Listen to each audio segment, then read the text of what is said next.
I'm a snack girl. I'm a person who wants to just grab a snack in the middle of the day. Sometimes I need a snack because I've been working out a little bit and I can't always get the balance right. So I want something that has protein. I want something that tastes good. I want something that's healthy. I want a lot.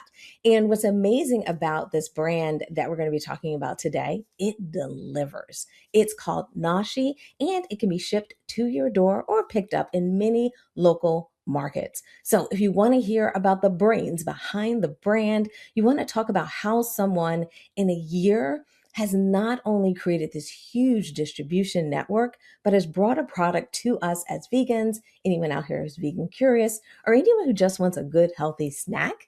The work that they've done over the last year is amazing. They have really not only created an amazing product, a product that we can use, a product that's easy to use, a product that satisfies and checks so many boxes that I think you're going to love our interview today. All right. Let's dive in.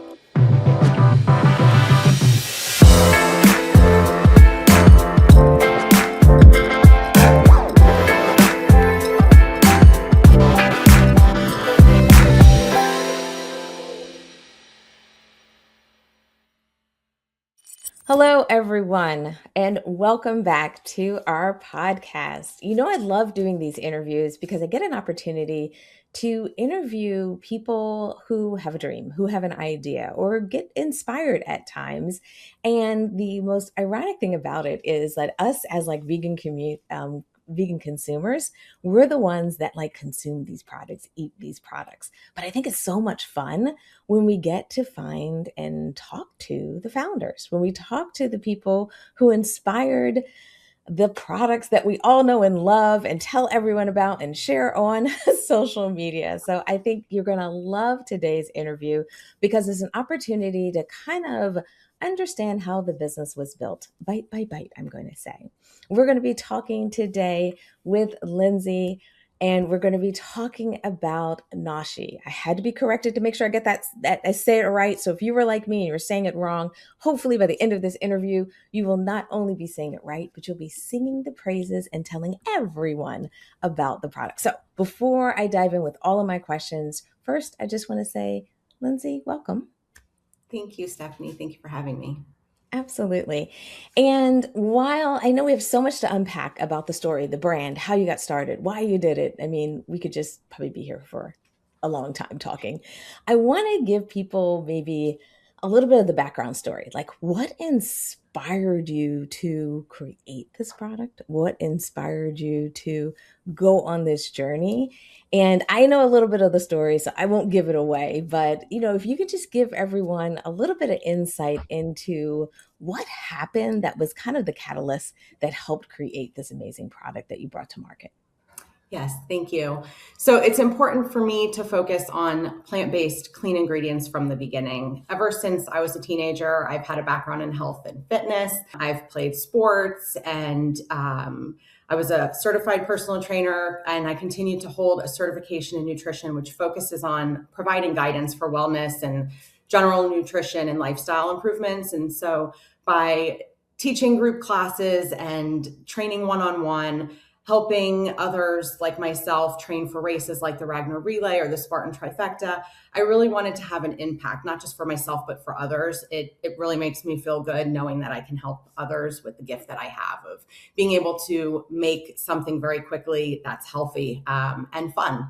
And so I have a passion for educating and experimenting in the kitchen. And along the way, there was a lot of journeys that brought me here to NOSHY. Perfect. And I love your background. I love your experience because I think a lot of times when people think about starting a business, sometimes they're just inspired and they don't always have the knowledge in the space. They don't have the experience. So it's great to hear that, you not only leverage that, but you also kind of, as the products out there in the market, you're able to support people who are trying to train, who want a wholesome snack, who want something that can kind of fit their fitness, their health goals, and then also taste good. I think that's the thing that a lot of times people forget is Yes. that we want to eat healthy, but then we want it to be something where, we want to reach for it and grab it. That's how NOSHY came about, actually. NOSHY is from the Yiddish word nosh, to pick, to snack. And NOSHY actually has a breakdown that's very intentional. NOSHY is nourish your body, own your cravings, snack smart, honor your hunger, and you deserve to feel good. Ooh, I like that. That's pretty cool. I think I'm gonna have to record that and listen to that. 'Cause I think for many of us, when we think about snacking, when we think about eating, sometimes we just grab what's closest to us. And one thing I've started to do or change in my life is make sure that the healthy stuff is within reach. Make sure it's stocked, make sure it's available. So maybe let's talk about that. If people are looking for the product, and I know I'll come back to the backstory, but if people are looking for the product, like, where are you? How did people get this product? Because I think more and more people want to eat healthy, but they're just not sure where to get those healthy snacks from. Yes. So Noshi is a gourmet snack company. We focus on clean, wholesome, feel-good food.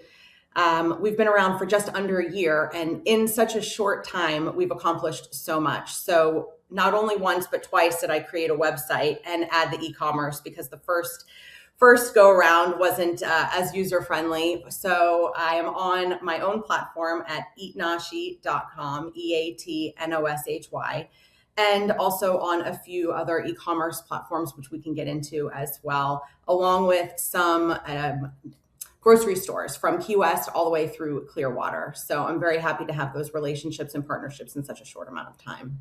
Yeah. And I can't wait to dive into how you put that together, because I'm sure for a lot of people, they're like, wow, you've been able to do all of this in a little bit over a year. Like, that's just so impressive. So maybe let me rewind the clock. Let's go back to, and I don't know if you want to share the elbow story, because I thought it was pretty interesting how, this all started, and how sometimes, like, we hit a bump in the road, and something happens, and sometimes it can be a setback, and other times it can be inspiration. Do you want to share that story with the audience? Yes, absolutely. So about 2 years, almost to the date, I had a full elbow replacement on my radial head on my right arm. I had an injury exercising. Exercising to me was everything. So then when I was told, stay home, don't do this, you can't do it, you need to rest and recover, I was kind of lost.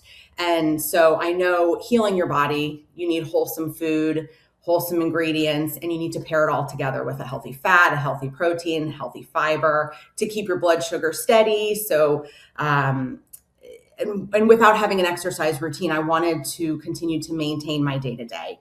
And so 6 months of being home, brainstorming, trying to figure out what can I do next. Part of the reason I also started Noshi was that there's an eating disorder called night eating syndrome. And that happens when you're not giving yourself enough nutrients at night. You wake up, you tend to go for high sugary fat snacks. It's not very common. Not many people hear about it or know about it as an eating disorder classification. And so during the day, I'm exercising, I'm training, I'm working out, I'm eating well, and something just wasn't right. And so I realized my blood sugar might be low. Maybe I need some carbs, because overnight your glycogen storage drops.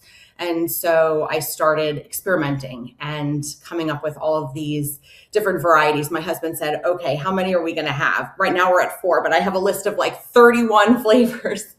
And so that's a little bit of the backstory there. I love that. And I think a lot of people struggle with that kind of night eating, whether it goes specifically in that classification, or just the idea that when we start to work out, we kind of struggle with getting that balance on Mm-hmm. nutrition. And also, so many foods these days, it strips out. You're just getting one component of it. I really love that you mentioned that you're trying to make sure that you're getting that fiber in there. You're getting that kind of complex food, so that it has all the components in it that you would expect to like grab from nature, as opposed to a lot of the snacks these days are just like extracted out, and you're just eating one component by itself. Yes, with a lot of artificial ingredients, sugar that's not really sugar, carbs that will spike your blood sugar, and you wonder why you feel good for an hour and then you're crashing later, and it doesn't sustain you, it doesn't keep you full. Protein does that. Absolutely, absolutely. So just this is gonna be just my little question. Like, do you see your product as something that, like, hey, I keep in the fridge? It's a product I keep, you know what I mean, Like if I, like we have a 2-story house. So a lot of times I like to keep some like healthier stuff up here because it's like, who's going to go all the way downstairs for some carrots? Right. I like to have some things up here. So when you want a quick snack, because, traditional snacks are designed to be they could be stored anywhere, as opposed to what I find for healthy snacks, you think of them like in your standard pantry, in your fridge kind of thing.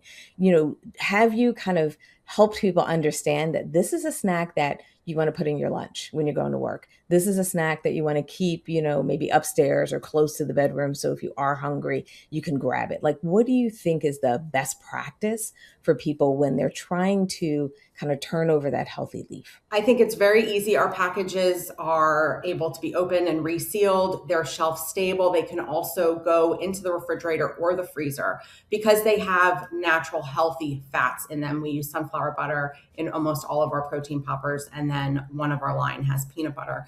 They hold well, and they're all natural ingredients. There's no preservatives in them. So the shelf life will be shorter than a typical snack that you may see on a shelf because it's loaded with ingredients. But you could throw it in your bag. You could take it on an airplane with you. You can put it in your school lunch, have it by your bed, have it in your refrigerator. You want a late night snack or something for breakfast, top it on top of your yogurt. There's a million ways that you can piece it together. And what's nice is they're bite-sized, so you can just grab them and go. I love that you mentioned travel because I think travel is a really hard one, especially for vegans. You normally can't get healthy food. You start to like fall into the like French fry place because that's really maybe the only thing that's like halfway safe. And most of the time it's not really that safe. The idea that you can travel, drop them in a bag, even if you do a road trip on the train, all those things. I love that because it is hard to have something that, like you said, is shelf stable and something that can travel. And I love that you said you can open it and reseal it. That was something I wasn't aware of or just hadn't thought about, I guess. But I'm so glad you mentioned that because it just gives it a little bit of versatility. It definitely does. And we just recently went to watch the Miami Hurricanes play at the Cotton Bowl as they were advancing. And so I took my snacks with me on the plane, and it was great because they give you, a little cookie or something that may not be for you and they don't have any other options. And so this is healthy and it's wholesome, and you can have it as a snack or you can have a few more and it will be a small meal. So there's variety to it. Love it. So let's talk about, okay, you came up with the idea, you were inspired to do it. How did you get started? Like, what was your process? Were you a farmer's market person? Were you hey, let's just get into production and try it? Did you have all these family and friends that were like, oh, I love it, I'm going to take it out to my, my network? Like, how did you get started? Because I think for a lot of people who are entrepreneurs, solopreneurs that are listening to this, or planning to be, I should say, they don't understand the start. Like, what's that first like 30 days look like? What's that first 3 months look like? So if someone wanted to replicate your success or follow in your shoes or struggling, maybe they can learn from you. Well, it has definitely evolved since then. And if I look back at the 30 days and then also in this last year alone, it was just a whirlwind of emotions, of excitement. I always made, whether it was these treats that were protein filled or even nice healthy meals as well, family and friends always wanted them. When I was cooking it, they said, when can I come and pick it up? Or if I had a snack, they were, okay, I want it for work. And last year, we were at family and friends as well. And I had brought our lots of matzo, which is another product line that I have over. And they said, okay, when are you going to start this, Lindsay? It's time. And my husband said, come on, let's go. And so I just said, you know what? Just start where you are. And there's, a favorite quote that I really enjoy. And it's from Arthur Ashe. And it basically says, start where you are, use what you have, and do what you can. And just start where you are and focus on you. And if you know that you have something good, whether, it's food, product, anything, and others are saying the same thing, just try. What do you have to lose? Just go for it. And going to these farmers markets and getting our brand out there and letting people know who we are. I've heard so many wonderful things. Last weekend we were at a market and there was a 9-month-old having the cinnamon swirl protein poppers. There were kids giving thumbs up, and kids are honest. They will tell you how it is regardless. So that really makes me feel good knowing that I pushed through whatever, not doubt, but maybe fear in the unknown, and just going with it. Love it. Yeah, it's always good to get feedback, and you're right. Kids will definitely let you know they don't tend to use that filter that others use as well. How have you felt the kind of market has responded to you, especially, the kind of non-vegan market versus the core vegan market? Sometimes it's a little bit different navigating those markets. Individuals that are vegan are looking for specific things, but other individuals, getting them to maybe try a product like this, jump into a product like this, how do you kind of navigate those audiences and make sure you're speaking to both of those audiences in a way that really connects with them? That's a great question. And it was eye-opening for me because I am heavily plant-based. And in the past, I've had my own gut health and inflammation issues in the past. And I realized dairy, gluten, those ingredients affect your body anyway. And so plant-based and having all vegan products was important for me. So that way, not only myself, but others can also enjoy. And I have it on packaging that says vegan, but one thing that was eye-opening to me is that if somebody has an allergy, for example, dairy-free or nut-free, they may not tie two and two together that, if you have a dairy allergy and you see a product that says that it's vegan, that you're able to consume it because there isn't any dairy in it. And so educating people at a fall festival or a local market that may not necessarily be designed for somebody who follows vegan or plant-based eating, that was interesting for me. And so I realized just getting the word out there and educating people that these ingredients are clean and they're wholesome, and try this. And I won't tell you what's in it, obviously, with the knowing that they know what's in it, with no dietary restrictions, but the taste is great. That's the point I'm trying to make, is that anybody can eat this, Yeah. So. Yeah. And I think that's the key. I mean, sometimes you do need people to like suspend their belief in what it may taste like, because when you put a label on it, sometimes they're like, oh, it's probably going to taste like this, or oh, it's probably going to taste like that. Yes, So I right. understand what you mean, of like, okay, suspend everything just for a minute and Yes, just try it, knowing it's safe, but right. try it and then give me your Yes, perspective. So I absolutely. completely understand what you mean. One other question I have, and I don't want to put you on the spot if this is not kind of your question, but there's been so much talk about the market, how much the market has shifted, how much people are going towards plant-based products, how much people aren't. There's all these trends on Instagram that moves the needle sometimes from ultra healthy to very wacky and weird things at times. Do you feel that when you're out in farmers markets, when you're talking to people, do you feel like there's a decline in interest in vegan and plant-based options? Do you feel like people are still just curious and are just having a hard time navigating because, the internet is fierce and can give you so much information and sometimes so much misinformation? What's kind of been your experience as far as how the kind of vegan plant-based market is moving? Well, I think a lot of people are realizing that it's wellness as a whole and your body as a whole, and what you put in is what's going to put out. So if you're filling it with healthy food, you're going to feel good. And I think people are starting to realize that the diet trends of eating a specific way or doing something specific for a week because somebody else did it on a plan, but they have no understanding of it, is ask questions, educate, learn, listen to podcasts like this, and really see that veganism is really about kindness and choosing to live in a way that reduces harm and respects animals and living creatures, and really support how we feel as well in our bodies. And so I feel speaking with people while I'm out and about and educating them on the products, they're understanding that, wow, you have medjool dates in your lots of matzah. That is fantastic. That's a great alternative. It tastes like it's nature's caramel. It's healthy, it's clean. There's not much to it. And so I think by just letting people know, start with the basics and move from there, there's a foundation to start from. Perfect. Yeah, that's a really, really good point.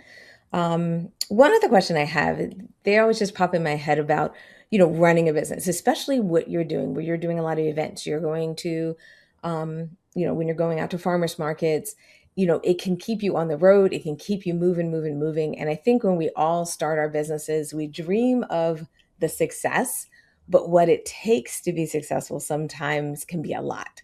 How do you find the balance? Like, how do you make sure that you're there, you're in front of people, you're connecting, you're networking, you're getting this distribution kind of network and everything set up, but at the same time, finding a way that you don't feel like you just want to pull your hair out or you're just like passing out on the couch at the end of a crazy week, like or maybe you haven't found that balance. Just walk us through how you kind of either balance things, or if you're working on it, walk us through what your plan. Yes. So I love being outdoors, nature, whether it's the beach, going for a walk down the sidewalk or into a park. I think that fresh air is a nice reset, even if I'm on the computer for a few hours, just to take a nice walk and step away. If I'm at an event and I'm traveling a few hours away, when I come home the next day, I prepare in advance, make sure, okay, if I'm going to an event for a weekend, then I either want to have food prepped prior so I don't have to worry about cooking. I can come home and unpack and go to the gym and take a breather and just kind of sit and do some self-care for myself for a little while, because I've given so much for everybody as well. And you can't pour from an empty cup. So you have to make sure you take care of yourself as well, even if it's something small. 4% of your day is just 1 hour. So even if you had 30 minutes, that's 2%. Everybody has it. Absolutely. I think that's the key. Is sometimes I think we get wrapped in the idea of what is happening. Like we feel like I don't have enough time, that you don't realize if you really sat down, you might be able to carve up that time a little bit differently. And also, I love that you're saying about getting outside. That's one of the things that I've been doing more and more. I've been starting to walk. Now I'm run walking. I'm doing all these 5Ks. We'll talk about that stuff offline, especially since you're into fitness. Um, but I just find it's also a nice break from the work because it Yes, gives your brain almost a chance to reset. it does, especially with being on a computer or speaking a lot. Just to kind of have your you time for a little bit is very important. Absolutely. So let's talk about the future. What are the future plans for the brand, if it's not too top secret, um, on what you want to do next, whether it's distribution, whether it's getting to some of those other flavors you talked about, or maybe it's just a stage you want to get on. What are the some of those next big milestones or dreams that you have cooking up? Yes. Well, first I had to realize that the last few months it's okay to delegate. And once you can start delegating, then it frees up some more time for you to focus on other tasks, such as the future. And an approach from Brian Tracy, Eat the Frog. I don't know if you've heard of it, but Yeah. handling the hardest task first, and then the smaller tasks are a lot easier and more manageable. So I'm currently working through all of that and saying, okay, it's okay to take the hands off and let somebody else take over in certain aspects so I can focus on additional marketing and expansion. We have a few things in the works that I'm hoping that will take off this year. So I don't want to give it away too soon. So I'm hoping this will come through. So No, that is great. And I completely understand. I know sometimes we got these plans, we're working them through, but it's also just exciting to hear about what you've been able to accomplish in the amount of time that you've been, running this brand. I really think it's just amazing. It's obviously in my local store. I'm here in Florida too. I've seen it. I was like, wait a minute, we're going to be interviewing, talking. Like I was like, wait, okay, So I was all excited when I connected all those dots. So I really just want to commend you on your success and everything you've done so far. thank you. Yes, my husband and I, we built everything from scratch, from the websites, dealing with marketing, logistics, packaging, um, outreach, wholesale, what questions to ask, just all the things that you didn't realize that all hit you at once within that first 30 days or 60 days. So thank you. Absolutely. Actually, you mentioned marketing. I wonder, a lot of people I find they're looking for ideas, inspiration. Sometimes I find the inspiration around marketing is just more tactical than people realize. Do you have any advice for anyone who's listening on what do you think was one of those either key pieces of marketing or a marketing approach or strategy that just worked for you, or you maybe even surprised by it, or it was a strategy that you just didn't realize what it took to do it. Like it was more about consistency than anything else or anything like that. What's worked for you from a marketing standpoint? So when we were first creating the logo, NOSHY, I wanted it to be fun. So in the O, there's a smiley face. And so to me, that brings warmth, happiness, fun. It's going to taste great. And then from there, marketing online, social media, I feel is a different category completely of its own. Going from somebody who would post about being at a fitness event, or I'm working out, or this is what I've eaten. And over time, things change when you have a business and you're into marketing. Do you want things that are more natural? Do you want things that are staged? Do you want it to look more like an ad where people can click on it? So there's all these different variables and what each audience is into. Maybe people like more reels than stories and want to do the carousels where it's educational information. And so I love doing a mix of everything. Writing some educational carousels, whether it be on protein or fiber and why all the ingredients mixed together the way it does matter. Just a fun picture outside letting you know you can take this with you these places.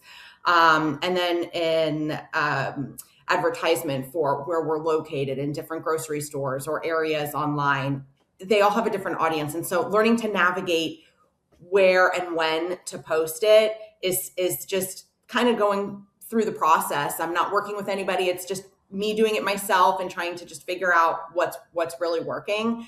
So far, so good, I think. I'm totally open for suggestions, anybody, but I think that it's definitely an interesting time. A lot of people are always on their phones, so I feel like things pop up very quickly, and you have to be out there for it to be recognized. Yeah, that is true. You definitely have to be out there. People have to be able to connect with you. And I also think you have to be a kind of brand that, that people that feels approachable, maybe is a good way to Yes. say it. Yeah. So as we kind of wrap up the interview and we're talking about social media and everything, why don't we give everyone your social media handles? Why don't we, mention the website again? What's the best way to people to either get in touch? Best way for people to buy? Let's just give them all the details. So if they want to take action after listening to this podcast, they can. Yes.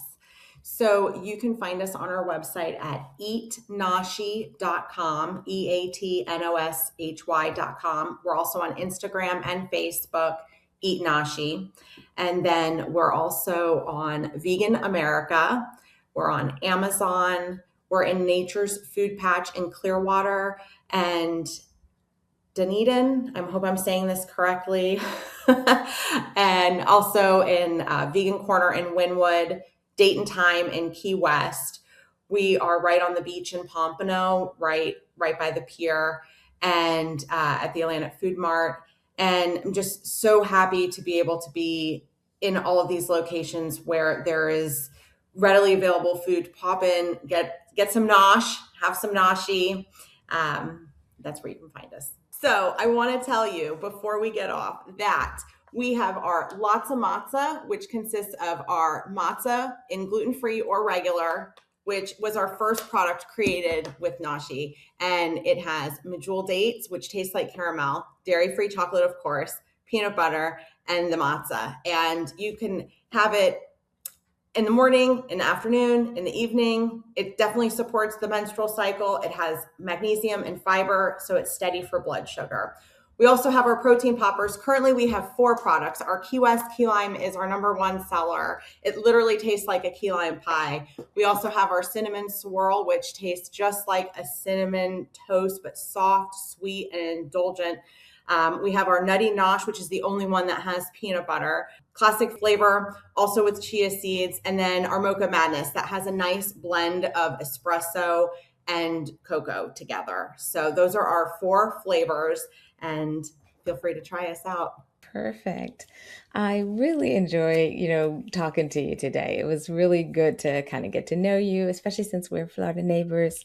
It's great to hear about your story. And it's just great to see the expansion that you've been able to experience and just bring it more, bring more and more of this noshi goodness to our front door. So thank you so much for your time. I really do appreciate it. Yes, thank you so much. And you'll be having a package soon. So be on the lookout for it.